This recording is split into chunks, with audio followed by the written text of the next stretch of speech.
Make the ground shake.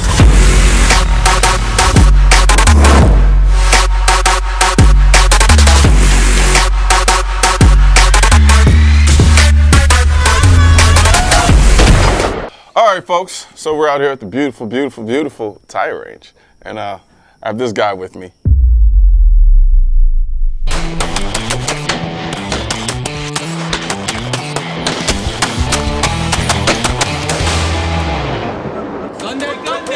What's going on, everyone? My name is Talon Sai, and you are watching Sunday Gun Day. Good morning, everyone. Oh my God. Talon himself. What's going on? What's going on, man? Talon Sai, checking in. Good to see you, man. Yes, sir.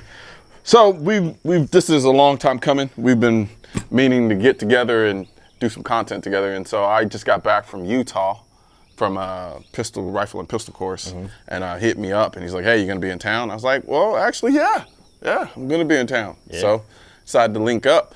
So what we're gonna do here today is, since you're on your, I'm on a road trip right now. Yeah, trying to hit as many states as possible. Just no real agenda. Just going and visiting friends. Real nomad shit. Yeah. Yeah, I like it. So what I wanted to do, since I just got off a road trip, he's currently on a road trip, I just kind of wanted to talk about how we handle our self-defense when we're on the road, for the most part. A lot of this stuff is kind of modular, kind of changes up depending on what type of road trips I'm on, or what I'm going on, or where I'm going to be going, and how long it's going to be. And I guess the same is for you. Yeah, especially for me, because I'm going to a lot of places where most of the stuff isn't as free as it is here in Texas. Yeah. So it kind of rotates out, and in an ideal world, this is probably what my main setup would be. Okay. So, absolutely. And by and large, same here too. This is probably the biggest I'll go in terms of at least the bag that I kind of roll with in this whole setup here. But for the most part, this is kind of my ideal as well. Cool. I'll probably minimize. Well, why don't we just get into it while I'm sitting here just talking all this nonsense? Yeah. All right. So you want me to go first? Go for it. All right. So I'm kind of I always like to have something in a rifle caliber, and then of course a pistol caliber. So I have, and then a concealed carry. So I kind of call it my tertiary. I have my kind of trifecta setup. So for my rifle caliber, I like to go with my 6-hour Rattler. And the reason why I go with the Rattler, honestly, is because I like to make things as compact and minimal as possible. And at least with this last road trip, we had so much stuff. We had all of Peter's gear, my gear, plus all the other ancillary stuff that I usually roll with. And so I like to make things as minimal and compact as possible. So if I can consolidate as much of the stuff as possible, I can. So what I'll do is I'll run with this Rattler with this Delta Point Pro from Loophole. I'll have this Omega 9K can. That's another thing too. I like to have my can already on it. Yeah. Just because this is a direct thread, I don't have a quick detach or quick mount. And so I also have this S&B brace that I can fold over and basically make this really small. Especially with the can on there. I mean, that's super important. Exactly. And usually what I'll do, how I'll have it set up is I'll have one mag. It'll usually be a 20-round mag with supers. And the reason why I stick with the supers is because I know I can reach out and touch stuff versus the subs. I'll probably, like, if I get to a hotel or something like that, I'll take a magazine out and then I'll have a magazine full of subs. I'll throw that in there, keep that ready to go. And you'll have a little bit, probably better reliability too. Exactly. Shooting a hotter round like that. Absolutely. And the beautiful thing is, because this thing gets so small, I can take it and put it inside this Vertex Gannett checkpoint bag and still have everything else that I need. So, for instance, I can run it in here, and then I have my iPad, which is like my everything, and then I had to put my iPad Pro, my MacBook, put my iPad Pro in there as well, and then still have enough space to dump my Rattler in there. And of course, spare mag, and then if I want to, have all the compartments from my cords, charging cables, and things like that. And then I run on the side is where I keep my spare mag, and so I'll have like 2 or 3 spare mags in the side pouch. And of course, I'll keep this kind of empty for any ancillary accessories. Whatever, exactly. And then here on the front portion, which brings me to the sidearm. So I like to keep something with a higher capacity, because I typically run for my concealed carry, at least right now, my 43X. Just because it's smaller. Somebody asked me, why do I go with the 43X versus the 48? I carry appendix. So for me, the shorter the slide, the better. And so I will usually run 43X for my carry, but in the bag, I'll run a 48 with these, I think it's like 21 round shield magazines. Yeah, 15 plus whatever else the extension is. Exactly. I think I think the extension's 5. Okay. Yeah. So that completely changed the game for that gun. Completely. Like it's stupid. I mean, we were just shooting at 185, and I was missing, but I was missing a lot because it just kept going. I think this is my last round, and you literally had like 10 more rounds. Yeah, it's nutty. So that right there, that gives me 20. That's a lot of firepower right there. That's a lot. So I have 20 rounds plus 2 or 3 magazines of 300 blackout, and I can fit them all in this one bag. I also will, of course, PPU Life Pod. But this kind of comes into play more so when I'm traveling in places that have certain restrictions as far as traveling with the gun through the state, right? And so some of them you have to have them in a lock case, and that's what I'll use this for. And I'll take that 48 and put it there. Now, if I know I'm going to be going or traveling through a state like that, chances are probably not going to have this, right? Or if I do, because it is a pistol, I'll probably take off the suppressor because where I can't, I'm pretty sure I won't be able to have the suppressor in that state either. Yeah. I'll definitely go all subs. I'll go all super, and then I'll run this and maybe I'll get like a Pelican style case and have that locked up in that regard. Yeah, that's a good idea. If I decide to do that. But for the most part, I just love the fact that I can all of this can fit in this bag. And is it heavy? Yeah, it is kind of heavy, but I'm not, I can take stuff out at will as I need to. And you don't have it on your back like all day. It's not like you're walking around a city with all this. So. Also, and another thing too about this bag is I'm running one of the, you familiar with Defender? Yeah. Yeah, so I'm running one of their plates in the back here. Make very good stuff. Yeah, one of their 3.8 plates. So this will handle all of pretty much anything in a handgun caliber. And so I put this in the back, and I'm probably gonna switch it out though because I have enough room to do it. So this is like the plate. I'm gonna run their, I think it's the 3X plate, which basically is rifle rated. Okay. And it's probably just double this width. Double the weight, about the same, a little bit thicker. Yeah, they got the like that cushion on it. Yep. Then. Yeah. Yep. And so I'll probably switch it out for that. So now not only do I have all its firepower, so to speak, I have the ability to wear it almost like a plate carrier in a sense. Yeah. Where if I had it up here in the front, pull your gun right from there. You can work from there. I can pull from here if I needed to, or I can pull this open, rifle out, do what I need to do. And of course, like I could Captain America, through the side here. But yeah, for the most part, that's me. And of course, obligatory sling. That's pretty much it. And I'll have that set up in the actual vehicle that I'm in. If I don't have to keep it in a locked container, I'll have it in the back seat with partially open.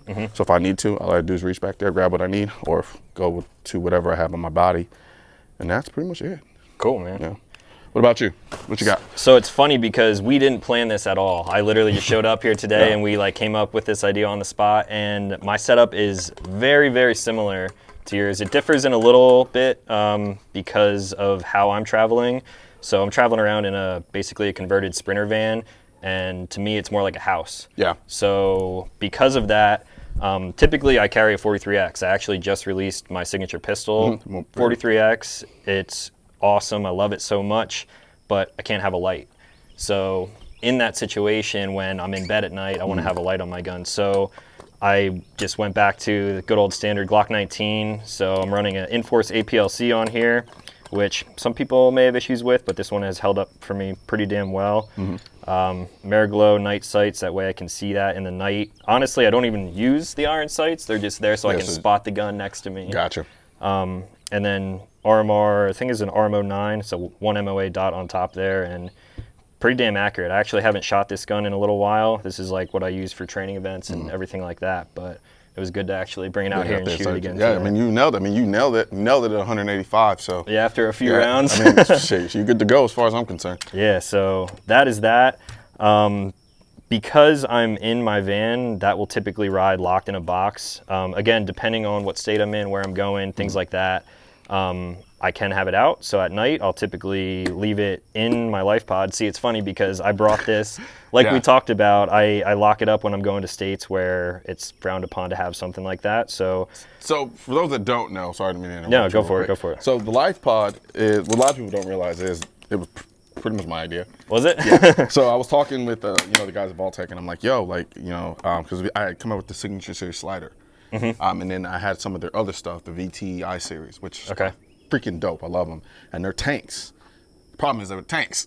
Yeah. When it comes to travel. Carrying it around, exactly. Right. So I was like, yo, I need something that gives me just enough protection to prevent a snatch and grab, but light enough that I can throw it in a backpack and I don't feel like I'm having an anvil in my bag. And it's so light. It's like, it's the perfect size too, because like the 19 with this stuff on here fits in here like perfectly. I love it for sure. Yeah, and there are a lot of people like, man, why don't you have it bigger so I can put this and this? It was not designed for you to have your space gun in the box. Right. It was designed to be as minimal as possible. So usually it's kind of geared towards concealed carry size guns like the 19. However, there may or may not be a slightly bigger version coming out. Ooh. I don't know. You hear it from me. So I can't put my Maxim 9 in here? That won't fit? I mean, not right now. Not right. I mean, if you want to break it down. Yeah. Even then, I think you might still have a problem. Pull off the suppressor part. But no, go ahead. My bad. No, it's cool. All right. So yeah, that will basically live in here for the most part. And like you said, throw it in a bag and run around with it. And then moving on to a rifle size caliber. This is, again, something that I was never really one to carry like a truck gun, so to speak, a rifle or PCC even in my vehicle. Now it's different because I'm traveling around away from home for months at a time. Yeah. Obviously want to have something that can reach out a little bit further, have really good ballistics. So this is actually pretty new to me. I have a Q Honey Badger pistol in 300 blackout, running a 6.5 MOA dot on this RMR, Scalar Works mount. It's an absolute, and then a whistle tip on the end because I'm shooting supers through this. Ideally, I would have a trash panda on here, but again, traveling with a can, that makes things a little bit difficult. That's the thing about traveling with, when you're doing road trips and carrying firearms is each state has their own laws. So you have to literally have to plot out your course and understand, okay, well, I got to make arrangements for this going into this state versus this state and so forth and so on. Right. Or you can do what this smart guy does and tries to make it as universal as possible, I guess, for the most part. So you don't run with the trash panda, you run with the whistle tip. So that's one thing. Like I could have went with a sugar weasel, I guess, and you can run a folding adapter on there. So that is going to come in, I guess, a little bit shorter. Yeah. Especially if you remove the can. So that's one drawback. That's actually why I wish for my bag I had the gamut.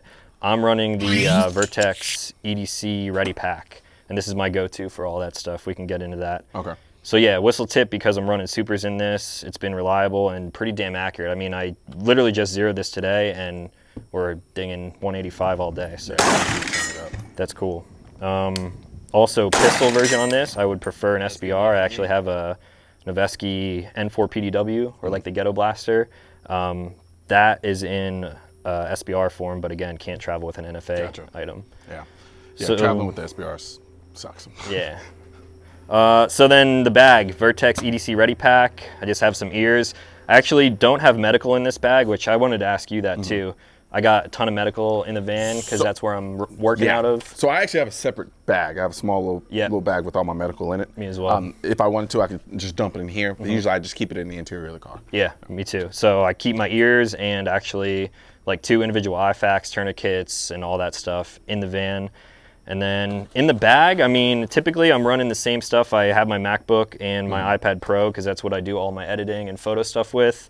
But this now with the whistle tip just like doesn't really fit in here, so I'd like to upgrade to this.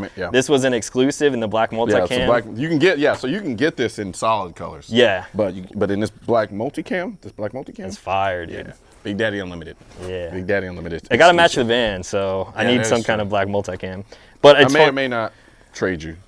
Yeah? No. Okay. So I run my cables the same too. Throw my chargers in here just like you. Water bottle. Actually also have a panel in here as well, I believe. So in the back, this is a Premier armor panel. Everybody undervalues the passive defense of keeping being able to keep a plate in your bag. Yeah, because like I honestly forgot that this was here until you mentioned that. It's like I almost forgot it too, honestly.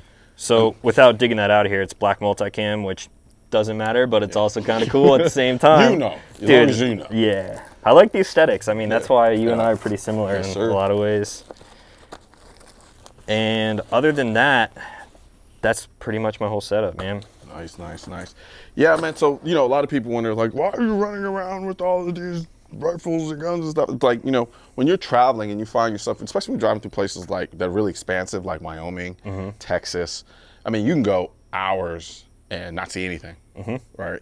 And so you never know where you might find yourself. You could have a blowout. Car might just crap the bed, whatever the case may be. And unfortunately, there are shitty people in the world, and sometimes there may be people who may want to take advantage of you. Or you may find yourself in a situation where you have to be outside, or you have to trek, or you have to walk somewhere, and you're in the middle of nowhere. You don't know what animals you're going to encounter, or any of those type of things. So you always kind of want to put yourself in a position where you can at least cover your safety aspects of your travel. And so that's why I tend to carry things that I do as far as weapons are concerned. And again, that might sound kind of crazy to people, but like especially in my van, I'm off grid a lot of the times too. Like once I get up north of here into Colorado and everything, I mean, I'm going to be up in the mountains because I love it up there. Texas is real flat. This is my first time driving around here, man. There's no mountains. Yeah, you might get a hill or two. Yeah, but even then, it's probably a dirt mound. But yeah, man, if I'm up in the mountains and like obviously you get into bear country up there, I want more than a 9mm Glock 19, so that's where something like this is going to come into play. Especially running those 300 black supers. The supers, makes a big difference. And that 1-in-5 twist, man, that packs a punch. Like I was impressed to be shooting it that far. No, it was staying them. I probably overemphasized the suppressor, to be honest. This could be so much smaller. If I just didn't run a suppressor. True. That would fit in here then for sure. Now, but for me, the suppressor is just taking the bite out of it. And what I imagine in my mind is being in my car, having to go to it, and then punching this at this going off in the car. It's gonna suck. This isn't even the quietest suppressor, to be honest, but it takes the bite out. Yeah. You know what I mean? I run the same on I have a BCM Recce 11.5-inch barrel, and it's just good enough to take the bite out. I don't want to shoot it without ears because I'm like you, I'm very protective of my hearing, but it'll do the job. I would hate to shoot this thing. The whistle tip might take a little bit of the bite off because of the concussion, but sends everything forward. Shooting this with supers inside would be terrible. But sometimes you gotta do what you gotta do. Yeah, that's the whole point. It's like your ears are your life, right? But so that's pretty much how me and Talon Sai run our stuff whenever we're on a road trip. I'm pretty sure you guys are gonna do it anyway, but in the comment section, let us know what your setup is. And I'm pretty sure some of you also are gonna go off about, that's stupid, you should do this, you should have this gun, you should have that bag. I'm pretty sure y'all don't talk like that, but nonetheless, I'm pretty sure that's how I think y'all sound in my head sometimes. Me too. A little more high pitch maybe. But sound off in the comment section and tell me what you think of his setup versus my setup. I'm probably gonna leave a link in the description section for all the stuff that you see here on the table. And anything else you wanna add? I think that's it, man. Yeah. So we're gonna go shoot now. You can keep watching this video. Roll that B-roll.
know how frightening it is to think about what happens in the moments and even days after you've had to use your gun in self-defense.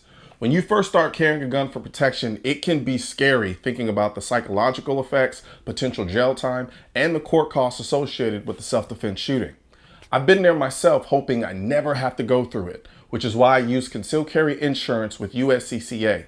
As a USCCA member, you can mitigate, if not completely eliminate, the stress and financial burden of the legal battle you may face after a self-defense shooting. If you want to learn more, click the link in the description where I did a full review of this concealed carry insurance. However, there is a second link in the description where USCCA offers a 365-day money-back guarantee, which lets you try it out for a whole year. And if you don't like it, you get all your money back. And to help further spread our two-way message, don't forget to like, share, comment, and hit the bell and subscribe button. Let my voice be your voice. Also, if you're wondering where to purchase your AR-15s are essential, I will not comply, I am the militia, I lost all my guns in a boating accident, and your state-specific Keep America tactical shirt, click the link next to my head or the link in the description section, or if you're watching this on a mobile device, tap the small triangle on the lower right-hand side of this video and click the link in the description.